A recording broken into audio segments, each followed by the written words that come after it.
मुख्यमंत्री योगी आदित्यनाथ जी का जो बयान है वो बयान बिल्कुल ठीक है कि किसी महापुरुष के खिलाफ टीका टिप्पणी नहीं होना चाहिए।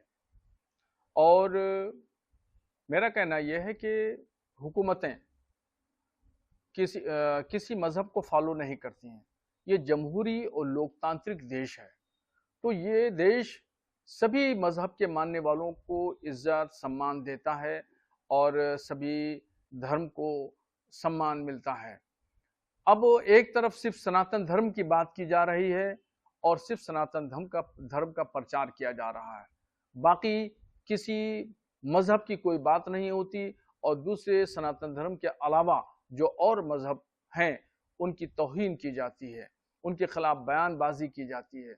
एक दूसरा पहलू तो ये भी है, जबकि हुकूमतें लोकतांत्रिक ढांचे पर चलती हैं, जमहूरी निज़ाम के तहत इनका सिस्टम चलता है और ये किसी मजहब को फॉलो नहीं करती। इसलिए किसी भी एक मजहब को प्रमोट करना तो ये इंसाफ पर मबनी नहीं है और ये संविधानिक उसूलों के खिलाफ है। और ऐसे ही अराजकता की बात है तो कोई भी शख्स अगर गैर कानूनी एतबार से अराजकता की बात करता है और माहौल को उत्पन्न करता है, भड़काता है, भड़काऊ बयान देता है, तो वो हेट स्पीच के दायरे में आता है। उसके खिलाफ कानूनी चाराजोई करना चाहिए, मगर ये निष्पक्ष होना चाहिए। ऐसा ना हो कि एक तबके के लिए तो तुरंत कार्रवाई हो जाए और दूसरे तबके के लिए सहानुभूति रखी जाए और उसको ठंडे बस्ते में डाल दिया जाए। जो भी काम हो कानून के दायरे में हो और निष्पक्ष इंसाफ पर मबनी होना चाहिए, तो है एक जमहूरी निजाम के चलाने वाला हुक्मरान, वरना तारीख ऐसे लोगों को माफ नहीं करेगी। उन्होंने एक बात और भी कही है कि किसी भी महापुरुष या धर्म का कोई भी अवहेलना स्वीकार नहीं की जाएगी। दूसरा, कोई भी किसी भी चीज को मान सकता है, जबरदस्ती किसी पे थोपा नहीं जाएगा। ये बात बिल्कुल ठीक है और महापुरुषों के खिलाफ कोई भी बात नहीं की जाना चाहिए। मुसलमान किसी भी देवी देवता के खिलाफ टीका टिप्पणी नहीं करता है और ना ही इस्लाम इस बात की इजाजत देता है कि किसी की महापुरुष के खिलाफ कोई बात कही जाए, तौहीन आमेज कही जाए। मगर दूसरी तरफ दूसरे तबके के लोग पैगंबर इस्लाम सल्लल्लाहु ताला अलैहि वसल्लम की शान में गुस्ताखी करते आ रहे हैं और उनके खिलाफ सजाएं नहीं होती और उनको मामूली धाराओं में गिरफ्तार करके जेल भेज दिया जाता है और वो दूसरे दिन जमानत देकर के फिर बाहर आकर के फिर वही उसी तरीके से उससे ज्यादा जहरीले बयान देते हैं। तो इसलिए इस पस मंजर में मुख्यमंत्री जी का बयान देखा जाए कि वो इस बात को कह रहे हैं कि पैगंबर इस्लाम की शान में कोई गुस्ताखी नहीं करेगा, तो मैं उनके इस बयान का समर्थन करता हूं। पैगंबर साहब की शान में गुस्ताखी होती है, क्या इस पर आपकी मांग है? देखिए,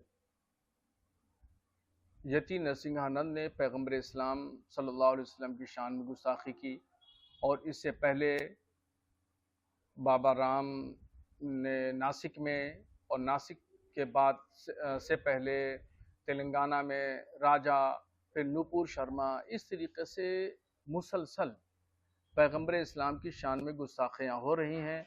इन तमाम मामलात को लेकर के भारत का मुसलमान बहुत परेशान और तकलीफ में है।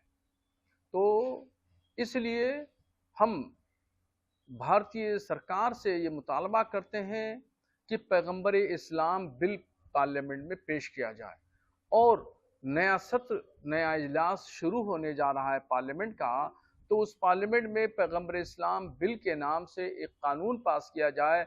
अगर सख्त धाराओं में सख्त कानून बन जाएगा तो फिर जो असामाजिक तत्व हैं, समाज को तोड़ने के लिए और देश को नुकसान पहुंचाने के लिए काम कर रहे हैं, इनके हौसले पस्त होंगे और मुसलमानों को भी ये महसूस होगा और भरोसा सरकार पर कायम होगा।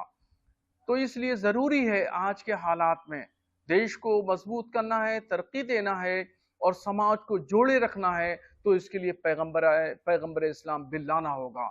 और मैं मुस्लिम मेंबरान पार्लियामेंट से भी अपील करूंगा कि वो ज़ाती तौर पर भी पार्लियामेंट में बिल पेश कर सकते हैं और साथ ही में मस्जिद के इमाम हजरात, मुस्लिम तंजीमों संगठनों के जिम्मेदारान पदाधिकारी اور مدرسوں سے وابستہ علماء اکرام، میں ان سب لوگوں سے گزارش کروں گا کہ وہ میرا ساتھ دیں اور آواز بلند کریں، پردھان منتری اور لوک سبھا کے ادھیکش کو پتر لکھ کر کے مانگ کریں کہ پیغمبر اسلام بل پارلیمنٹ میں پیش کیا جائے اور پھر اس کو پاس بھی کرایا جائے۔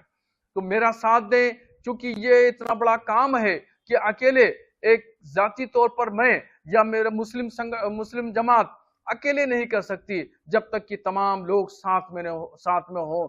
تو میری گزارش ہے کہ سب لوگ ساتھ میں آئیں، یکجہتی اور اتحاد اور مضبوطی کے ساتھ میں پیغمبر اسلام بل کو پاس کرانے کے لیے جد و جہد کریں۔ اور میں سمجھتا ہوں انشاءاللہ اگر خلوص دل سے للہیت کے ساتھ میں یہ کام کیا جائے گا تو ضرور پاس ہوگا اور حکومتیں بھی اس پر دھیان دیں گی۔ نیوز نیشن اب واٹس ایپ پر خبروں کے تازہ اپڈیٹ کے لیے نیوز نیشن کے اس QR کوڈ کو سکین کریں۔